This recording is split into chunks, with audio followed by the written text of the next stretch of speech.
É importante para o nosso crescimento como cristãos entender a diferença entre venerar e adorar. Venerar e adorar são duas formas de culto presentes na vida da igreja, embora elas sejam diferentes.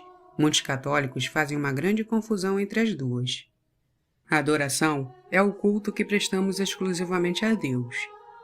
Adorar a Deus é reconhecê-lo como tal, Criador e Salvador, Senhor e dono de tudo quanto existe, amor infinito e misericordioso. Ao Senhor teu Deus adorarás, só a Ele prestarás culto. Lucas, capítulo 4, versículo 8. Diz Jesus, citando o Deuteronômio. Capítulo 6, versículo 13. No Catecismo da Igreja Católica, número 2096 a 2097, a adoração é chamada de culto de latria, do grego latreou, que significa adorar. Adorar a Deus é reconhecer, com respeito e submissão absoluta, o nada da criatura. Venerar é o culto prestado aos santos e às imagens e relíquias que os representam.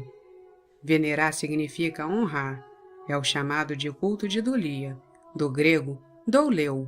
Também recebe o culto de idolia a palavra de Deus, ou melhor, os sinais da palavra de Deus, especificamente a Sagrada Escritura, o Evangeliário e o Lecionário.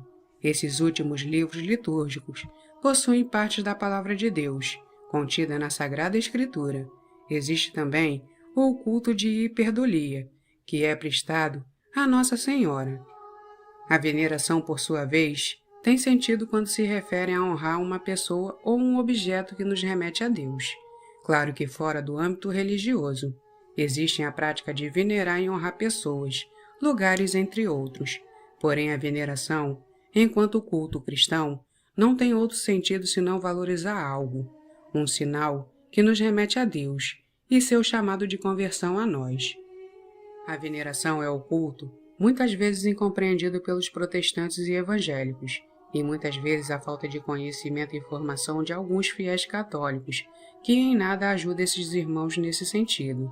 Contudo, muitas vezes, mesmo sem saber, eles também veneram sinais que os remetem a Deus, e nisso fazem confusão maior ainda.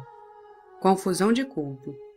Apegados à antiga aliança, os protestantes veneram os sinais próprios dessa fase da revelação, como a Arca da Aliança, a Menorá, candelabro de 7 velas, o Templo de Jerusalém, as Pedras da Lei, entre outros. Essa contradição só não é mais evidente porque os grandes sinais da antiga aliança desapareceram. A grande confusão de culto deles, no entanto, dá em relação à Bíblia. A palavra de Deus que adoramos é Jesus, o Verbo encarnado, palavra eterna do Pai, pessoa viva da Santíssima Trindade.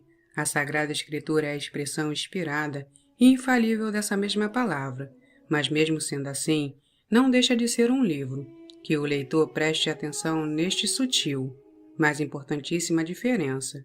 A Bíblia é a palavra de Deus. A palavra de Deus não é a Bíblia. A palavra de Deus é Cristo.